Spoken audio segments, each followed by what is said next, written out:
वदनं मधुरं नयनं मधुरं हसितं मधुरं हृदयं मधुरं गमनं मधुरं मधुराधिपते अखिलं मधुरं वचनं मधुरं चरितं मधुरं वसनं मधुरं वलितं मधुरं चलितं मधुरं भ्रमितं मधुरं मधुराधिपते अखिलं मधुरं वेणुर्मधुरो रेणुर्मधुरा पाणिर्मधुरा पादौ मधुरौ नृत्यं मधुरं सख्यं मधुरं मधुराधिपते अखिलं मधुरं गीतं मधुरं पीतं मधुरं भुक्तं मधुरं सुप्तं मधुरं रूपं मधुरं तिलकं मधुरं मधुराधिपते अखिलं मधुरं कर्णं मधुरं तरणं मधुरं हरणं मधुरं रमणं मधुरं वमितं मधुरं समितं मधुरं मधुराधिपते अखिलं मधुरं गुंजा मधुरा माला मधुरा यमुना मधुरा वीची मधुरा सलिलं मधुरं कमलं मधुरं मधुराधिपते अखिलं मधुरं गोपी मधुरा लीला मधुरा युक्तं मधुरं मुक्तं मधुरं दृष्टं मधुरं शिष्टं मधुरं मधुराधिपते अखिलं मधुरं मधुराधिपते अखिलं मधुरं गोपा मधुरा गावो मधुरा यष्टिर्मधुरा सृष्टिर्मधुरा दलितं मधुरं फलितं मधुरं मधुराधिपते अखिलं मधुरं मधुराधिपते अखिलं मधुरं मधुराधिपते अखिलं मधुरं। जय श्री कृष्णा। आज की श्रीमद् भागवत कथा में आप सबका स्वागत है। श्रीमद् भागवत के तृतीय स्कंद के तृतीय अध्याय की कथा आज प्रारंभ हो रही है। अथ तृतीयो अध्यायः। इस तीसरे अध्याय में भगवान के अन्य लीला चरित्रों का वर्णन किया गया है। उद्धव जी विदुर जी से कहते हैं, उद्धव उवाच ततः सा आगत्य पुरं स्वपित्रोस् चिकीर्षयासं बलदेव संयुतः निपात्य तुंगाद्रिपुयूथनाथं हत्यं व्यकर्षद व्यसुमोज सोर्व्याम। उद्धव जी कहते हैं, विदुर जी, इसके बाद भगवान श्री कृष्ण अपने माता पिता देवकी माता और वसुदेव जी को सुख पहुंचाने की इच्छा से बलदेव जी के साथ मथुरा पधारे। कंस के डर से वसुदेव जी नंद बाबा के घर ब्रज में भगवान को छोड़ आए थे, जहां ब्रजवासियों ने भगवान की नाना प्रकार की बाल लीलाएं देखने का सौभाग्य प्राप्त किया। खेल ही खेल में भगवान ने कंस के भेजे हुए कई असुरों को मौत के घाट उतार दिया, उनको मार गिराया। इसके बाद जब समय अनुकूल आया, तब अपने माता पिता को सुख पहुंचाने के लिए बलदेव जी के साथ भगवान श्री कृष्ण मथुरा आ गए और उन्होंने अपने शत्रु समुदाय के स्वामी कंस को ऊंचे सिंहासन से पटक दिया और उसके प्राण लेकर उसकी लाश को बड़े जोर से पृथ्वी पर घसीटा। जितना उसका आतंक फैला हुआ था, उस आतंक को नष्ट करने के लिए, उसके डर को प्रजा के हृदय से निकालने के लिए उन्होंने जमीन में उसको घसीटा। सांदीपने सकृत प्रोक्तम ब्रआदित्य सविस्तरम तस्मै प्रादाद्वरम पुत्रम मृतम पंच जनोदरात। उद्धव जी कहते हैं कि संदीपनी मुनि के द्वारा एक बार उच्चारण किए हुए सांगोपांग वेद का अध्ययन करके दक्षिणा स्वरूप उनके मरे हुए पुत्र को पंचजन नामक राक्षस के पेट से यमपुरी से भगवान ने लाकर उन्हें वापस दे दिया। ऐसा गुरु दक्षिणा रूपी भार उन्होंने उतारा कि अपने गुरु के पुत्र को, जिसे पांचजन नामक राक्षस ने अपने पेट में निगल लिया था, उसको उससे पेट से निकाल कर ले आए। समाहुता भीष्मक कन्यया ये श्रिया सवर्णेन बुभूषयैषाम गांधर्व वृत्त्या मिशताम स्वभागम जहे पदम मूर्धनि ददत् सुपर्णः। उद्धव जी कहते हैं कि भीष्मक नंदिनी रुक्मिणी के सौंदर्य से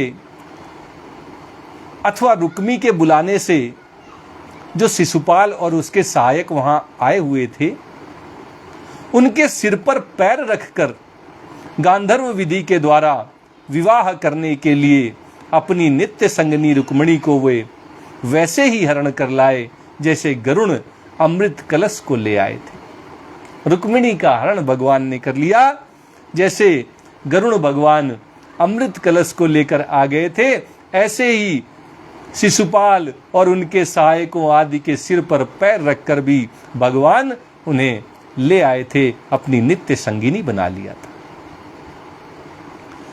ककुद्भतो विद्धनसोदमित्वा स्वयंवरे नाग्नजिति मुवाह तद्भग्नमानानपि गृध्यतो ज्ञान जग्ने क्षतः शस्त्रभृता स्वशस्त्रैः। उद्धव जी कहते हैं कि स्वयंवर में 7 बिना नथे हुए बैलों को नाथ कर नाग्नजिति सत्या से भगवान ने विवाह किया था। इस प्रकार मान भंग हो जाने पर मूर्ख राजाओं ने शस्त्र उठाकर राजकुमारी को भगवान से छीनना चाहा था।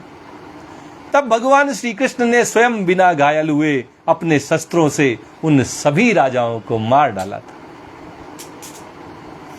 प्रियम प्रभुर्ग्राम्य इव प्रियाया विदित सुराक्षद द्युतरम यदर्थे वज्रयाद्रवत्तम सगणोरुषांधा क्रीडा मृगो नूनमयम वधूनाम। भगवान विषयी पुरुषों की सी लीला करते हुए, जैसे विषय भोग में लगे हुए पुरुष होते हैं, हम जैसे सामान्य पुरुषों की जैसी भगवान लीला करते हुए अपनी प्राण प्रिया सत्यभामा को प्रसन्न करने की इच्छा से उनके लिए स्वर्ग से कल्प वृक्ष को उखाड़ कर ले आए थे। जैसे विषयी पुरुष अपनी स्त्री की मनोकामनाएं पूरा करने के लिए किसी भी हद तक चला जाता है, कुछ भी उससे मांगी हुई वस्तु ला कर दे देता है, ऐसे ही भगवान ने सत्यभामा को प्रसन्न करने की इच्छा से स्वर्ग से कल्प वृक्ष ही उखाड़ लाए थे।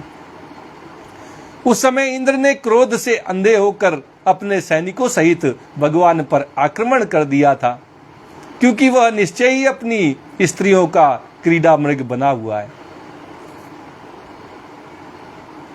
क्योंकि इंद्र वहीं पर क्रीड़ा करता था, अपनी जो भी उसकी स्त्रियां थी उनके साथ वहीं विहार करता था। ऐसे में जब भगवान ने कल्प वृक्ष को उठाकर ले जाना चाहा तो अपने सैनिकों के साथ इंद्र ने उन पर दावा बोल दिया।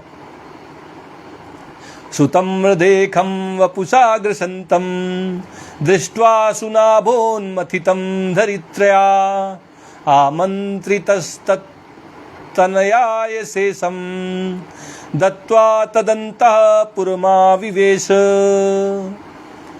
उद्धव जी कहते हैं कि अपने विशाल डील डॉल से आकाश को भी ढक देने वाले अपने पुत्र भौमासुर को भगवान के हाथ से मरा हुआ देखकर पृथ्वी ने जब उनसे प्रार्थना की, तब उन्होंने भौमासुर के पुत्र भगदत्त को उसका बचा हुआ राज्य देकर उसके अंतःपुर में प्रवेश किया। भगवान ने पृथ्वी माता की प्रार्थना करने पर भौमासुर के पुत्र को भगदत्त को उसका राज्य सौंप दिया था और उसके अंतःपुर में स्वयं प्रवेश कर गए थे। तत्राहृतास्ता नरदेव कन्या कुजेन दृष्ट्वा हरिमात्र बंधुम उत्थाय सद्यो जगृहु प्रहर्ष व्रीडानुराग प्रहितावलोकैः। वहां भौमासुर द्वारा हर कर लाई हुई बहुत सी राजकन्याएं मौजूद थीं। वे दीन बंधु श्री कृष्ण भगवान को देखते ही खड़ी हो गईं और सबने महान हर्ष, लज्जा और प्रेम पूर्ण चितवन से तत्काल ही भगवान को पति रूप में वर्ण कर लिया। जब भगवान ने भौमासुर का संहार किया तो वहां बहुत सारी राजकन्याएं थीं जो भौमासुर के द्वारा हर के लाई हुई गई थी। अब वे वापस अपने घरों को तो नहीं जा सकती थी, लोक लज्जा के कारण उनके पास कोई दूसरा उपाय नहीं था। उन सब ने सहर्ष प्रेम पूर्ण चितवन से भगवान को ही अपने पति रूप में स्वीकार कर लिया। तब भगवान ने उन सब का वर्णन किया। आसाम मुहूर्त एकस्मिन्ना नागारे सुयोषिताम सविदम जगृहे पाणी ननुरूप स्वमायया। तब भगवान ने अपनी निज शक्ति योग माया से उन ललनाओं के अनुरूप उतने ही रूप धारण कर उन सब का अलग अलग महलों में ही एक ही मुहूर्त में विधिवत पाणी ग्रहण किया। सबके साथ भगवान ने विवाह किया। वो समय ऐसा था जब राजा जिस राज्य में आक्रमण करते थे वहां की राजकन्याओं का हरण कर ले जाते थे। भौमासुर ने भी जिस जिस राज्य में आक्रमण किया वहां की राजकन्याओं का हरण कर लिया। अब भौमासुर तो मारा गया, लेकिन वे राजकन्याएं अपने राज्यों को तो नहीं लौट सकती, किसको मुख दिखाएंगी। ऐसे में उन्होंने भगवान को अपने पति रूप में स्वीकार करना चाहा। भगवान ने उतने ही रूप धारण कर लिए और उन सब के साथ एक ही मुहूर्त में पाणी ग्रहण किया। ता स्वपत्न्यान्य जनयात्म तुल्यानि सर्वतः एकैकस्यां दश दश प्रकृतेर विभूषुषया। अपनी लीला का विस्तार करने के लिए उन्होंने उनमें से प्रत्येक के गर्भ से सभी गुणों में अपने ही समान 10-10 पुत्र उत्पन्न किए। कालमाग धसालवादीन नीकैरुन्धतापुरम अजीघन स्वयं दिव्यम स्वपुंसाम तेज आदिशत। जब काल यवन, जरासंध और सालवादी ने अपनी सेनाओं से मथुरा और द्वारकापुरी को घेरा था, तब भगवान ने निज जनों को अपनी अलौकिक शक्ति देकर उन्हें स्वयं मरवा दिया था। जब मथुरा और द्वारिकापुरी पर काल यवन, जरासंध, सलवादी का आक्रमण हुआ तो भगवान ने अपनी अलौकिक शक्ति अपने सिपह सलाहकारों को, अपने संबंधियों को, अपने निज जनों को दे दी और उनके द्वारा इन सभी दुष्टों का संहार करा दिया। संबरम द्विविधम बाणम मुरम बलवलमेव च अन्यांश्च दंत वक्त्रादीन वधीत कांश्च घातयत। संबर, द्विविध, बाणासुर, मुर, बलवल और दंतवक्त्र आदि अन्य योद्धाओं में से भी किसी को उन्होंने स्वयं मारा था और किसी को उन्होंने दूसरों से मरवा दिया था। जो भी भगवान के विरुद्ध खड़ा हुआ उन सब का भगवान ने संहार किया या अपने जनों से उनका संहार करवा दिया। अथ ते भ्रातृपुत्राणां पक्षयो पतितान् नृपान् चचाल भू कुरुक्षेत्रम ये सामाप तततां बलैः। इसके बाद उन्होंने विदुर जी कहते हैं, विदुर जी से उद्धव जी कह रहे हैं कि इसके बाद भगवान श्री कृष्ण ने आपके भाई धृतराष्ट्र और पांडु के पुत्रों का पक्ष लेकर आए हुए राजाओं का भी संहार किया,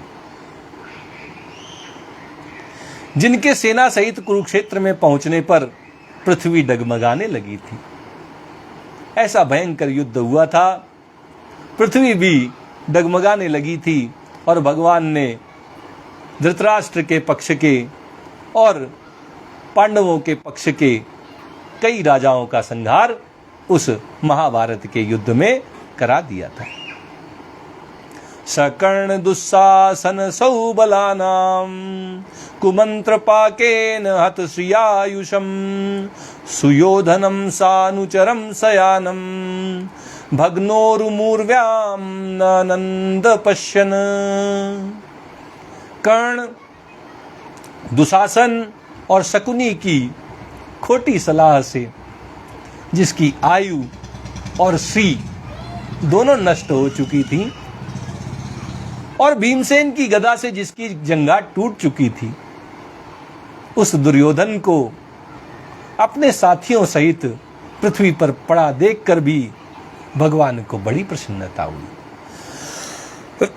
जब दुष्टों का संहार होता है तो भगवान बड़े प्रसन्न होते हैं। पृथ्वी प्रसन्न होती है, उसका भार उतारने के लिए भगवान जब आते हैं तो भगवान को बड़ी प्रसन्नता होती है, क्योंकि पृथ्वी भार मुक्त हो जाती है। जो भगवान के भक्त हैं, संत हैं, उन सब के जीवन में सुखद पल आते हैं, इसलिए भगवान भी प्रसन्न हो जाते हैं। कियान भूयोयम क्षपितो रुपारे कियान भूयोयम क्षपितो रुभारो यद द्रोण भीष्मार्जुन भीममूलैः अष्टादक्षा क्षौहिणी को मदंसई रास्ते बलम दुर्विसहम यदूनाम। भगवान श्री कृष्ण सोचने लगे कि यदि द्रोण, भीष्म, अर्जुन और भीमसेन के द्वारा इस 18 अक्षौहिणी सेना का विपुल संहार हो भी गया तो इससे पृथ्वी का कितना भार हल्का हुआ। इतनी बड़ी सेना, 18 अक्षौहिणी सेना, इसका संहार उस महाभारत के युद्ध में हो गया। भगवान ये सोच रहे थे कि पृथ्वी का कितना भार हल्का हो गया। अभी तो मेरे अंश रूप प्रद्युम्न आदि के बल से बढ़े हुए यादवों का दुसह दल बना ही हुआ है। भगवान सोचने लगे कि अभी तो उनका पुत्र प्रद्युम्न और उनके बल से जो यादवों का कुल है उसका बल बना ही हुआ है। मिथो यदैसाम भविता विवादो मध्वा मदाताम्र विलोचनानाम नैसाम वधोपाय इयानतोन्यो मयुध्यते अंतर्दधते स्वयं स्म। जब ये मधुपान से मतवाले हो लाल लाल आंखें करके आपस में लड़ने लगेंगे, भगवान विचार कर रहे हैं कि भले ही प्रद्युम्न का बल बहुत है, उसके बल से यादव अभी फलेंगे फूलेंगे, लेकिन जब ये मधुपान से मतवाले होकर लाल लाल आंखें करके आपस में लड़ने लगेंगे, तब आपस में लड़ झगड़ कर ही इनका नाश हो जाएगा। इसके सिवा और कोई उपाय नहीं है। पृथ्वी का भार अपने आप इनकी लड़ाई से उतर जाएगा। असल में मेरे संकल्प करने पर ये स्वयं ही अंतर्ध्यान हो जाएंगे। भगवान का संकल्प ही इस सृष्टि की उत्पत्ति का कारण है और भगवान के संकल्प से इस सृष्टि में सबका संहार हो जाता है। एको अहम बहुश्यामः, ये भगवान का पहला संकल्प था और इसके बाद वे एक रूप से अनेक रूपों में स्वयं बट गए। देखते ही देखते नाना प्रकार के लोक उत्पन्न हो गए, नाना प्रकार के जड़ और चेतन सभी जीव उत्पन्न हो गए। इस अखिल सृष्टि का निर्माण हो गया और जब भगवान का संकल्प होता है तो ये सारी सृष्टि भगवान में ही विलीन हो जाती है। एवं संचिन्त्य भगवान स्वराज्ये स्थाप्य धर्मजं नंदयामास सुहृदः साधूनां वर्तम दर्शयन। यूं सोचकर भगवान ने युधिष्ठिर को अपनी पैतृक राजगद्दी पर बैठाया और अपने सभी सगे संबंधियों को सत्पुरुषों का मार्ग दिखाकर आनंदित किया। भगवान के द्वारा जो दिखाया गया मार्ग है, श्रीमद् भगवद गीता का जो मार्ग है, वो मार्ग सत्पुरुषों का मार्ग है। उसमें चलने वाले साधु हैं, संत हैं, राजर्षि हैं। भगवान ने यही मार्ग युधिष्ठिर का जब राज तिलक हुआ उसके बाद अपने सगे संबंधियों को दिखाया और यही मार्ग श्रीमद् भगवद गीता के उपदेशों के माध्यम से हम सबको दिखाया। इसके द्वारा कोई भी अपना कल्याण कर सकता है और अपने जीवन को आनंदित कर सकता है। उत्तरायाम धृता पुरोर वसा साध्वभिमन्युना स वै द्रोण्यस्त्र संचिन्नः पुनर्भगवता धृतः। उत्तरा के उदर में जो अभिमन्यु ने पूर्ववंश का बीज स्थापित किया था, वो भी अश्वत्थामा के ब्रह्मास्त्र से नष्ट सा हो चुका था, किंतु भगवान ने उसे भी बचा लिया। ब्रह्मास्त्र का प्रयोग हुआ था, उत्तरा और अभिमन्यु के पुत्र के बचने का कोई संभावना नहीं थी, लेकिन जाको राके साइया मार सके ना कोई। जिसको बचाने की भगवान ने ही ठान ली हो, फिर ब्रह्मास्त्र उसका क्या बिगाड़ सकता है। और उत्तरा का मृत प्राय जो गर्भ था वो फिर से भगवान ने स्थापित कर दिया और इस तरह जो पूर्व वंश है उसका बीज सुरक्षित कर दिया। अयाजयद्धर्म सुतमस्वमेधै स्त्रीभिः अयाज यद्धम सुतमस्वमेधै स्त्रीभिर्विभुः सोपीक्ष्ममनुजै रक्षन् रेमे कृष्ण मनुव्रतः। उन्होंने धर्मराज युधिष्ठिर से 3 अश्वमेध यज्ञ करवाए। वे भी भगवान श्री कृष्ण के अनुगामी होकर अपने छोटे भाइयों की सहायता से पृथ्वी की रक्षा करते हुए बड़े आनंद से रहने लगे। युधिष्ठिर से भगवान ने 3 अश्वमेध यज्ञ करवाए थे और इसके बाद आगे का जीवन उन्होंने आनंद पूर्वक अपने छोटे भाइयों की सहायता से पृथ्वी का राज्य करते हुए बिताया। हम सब अपने छोटे भाइयों की सहायता लेने में शर्माने लगे हैं। युधिष्ठिर ने इस पृथ्वी पर राज्य किया अपने छोटे भाइयों की सहायता से। हम अपने दोस्तों की सहायता से सब कर्म करते हैं।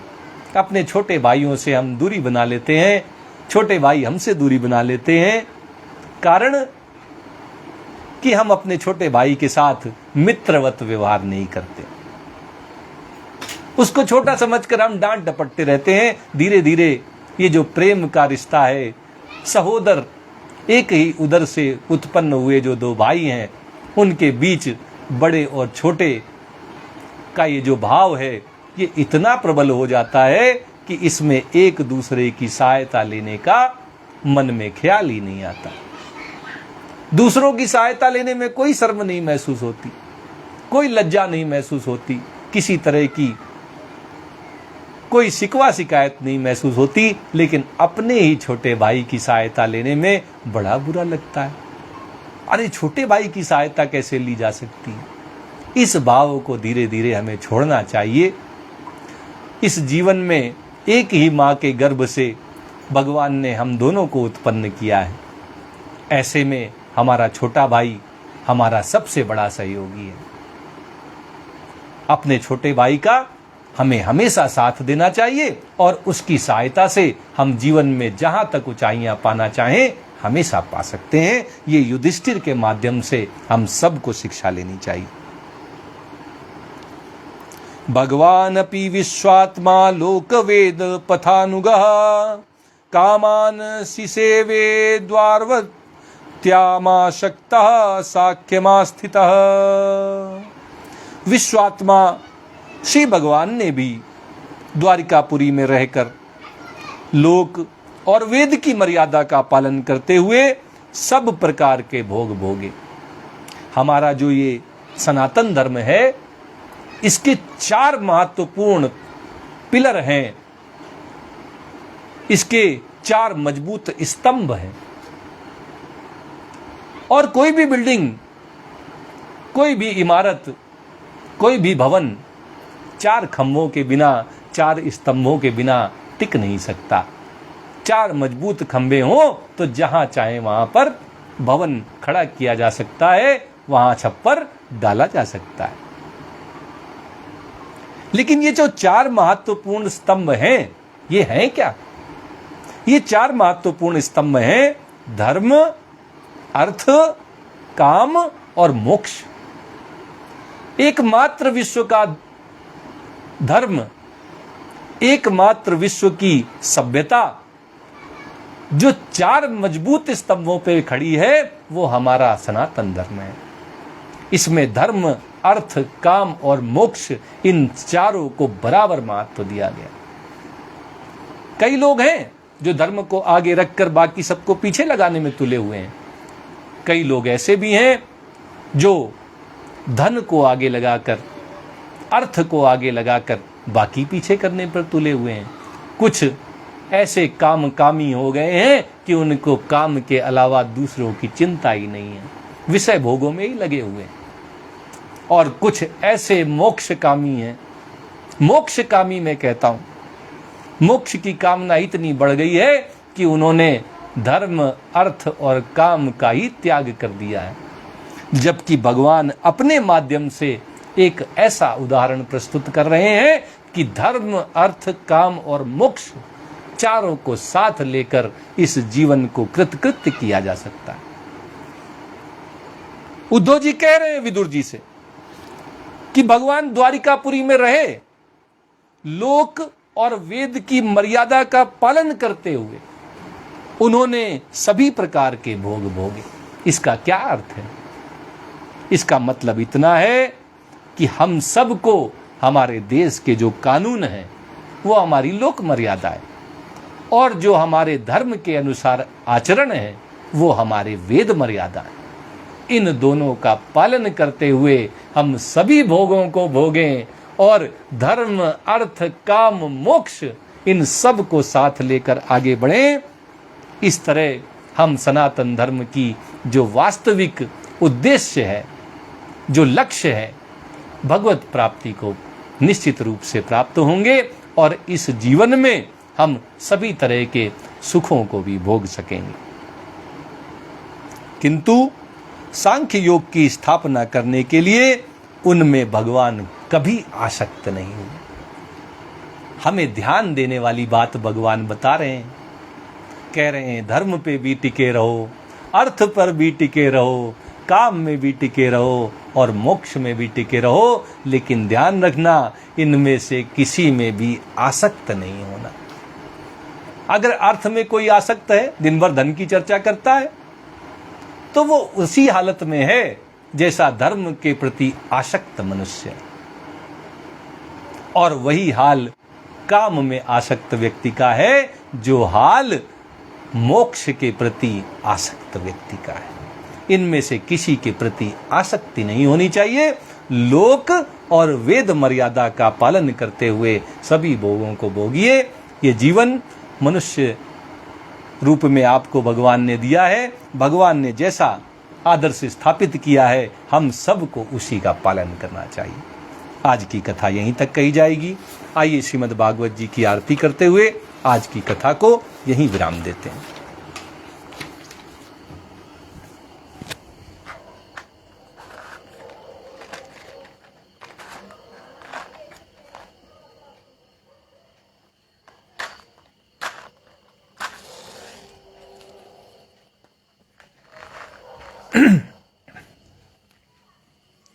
प्रेम से बोलिए वृंदावन बिहारी लाल की जय। श्री भागवत भगवान की है आरती, पापियों को पाप से है तारती। श्री भागवत भगवान की है आरती, पापियों को पाप से है तारती। ये अमर ग्रंथ, ये मुक्ति पंथ, ये पंचम वेद निराला, नव ज्योति जलाने वाला। ये अमर ग्रंथ, ये मुक्ति पंथ, ये पंचम वेद निराला, नव ज्योति जलाने वाला। हरि नाम यही हरिधाम यही, हरि नाम यही हरिधाम यही, यही जग मंगल की आरती, पापियों को पाप से है तारती। श्री भागवत भगवान की है आरती, पापियों को पाप से है तारती। ये शांति गीत पावन पुनीत, पापों को मिटाने वाला, हरि दर्श दिखाने वाला। ये शांति गीत पावन पुनीत, पापों को मिटाने वाला, हरि दर्श दिखाने वाला। ये सुख करनी ये दुख हरिणी, ये सुख करनी ये दुख हरिणी। श्री मधुसूदन की आरती, पापियों को पाप से है तारती। श्री भागवत भगवान की है आरती, पापियों को पाप से है तारती।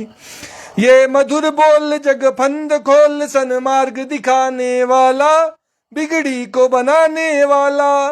ये मधुर बोल जग फंद खोल, सन्मार्ग दिखाने वाला, बिगड़ी को बनाने वाला। श्री राम यही घनश्याम यही, श्री राम यही घनश्याम यही, यही प्रभु की महिमा की आरती, पापियों को पाप से है तारती। श्री भागवत भगवान की है आरती, पापियों को पाप से है तारती। श्री भागवत भगवान की है आरती, पापियों को पाप से है तारती। प्रेम से बोलिए वृंदावन बिहारी लाल की जय। राधा रमण सरकार की जय। राधा वल्लभ लाल की जय। जय श्री कृष्णा, जय श्री कृष्णा।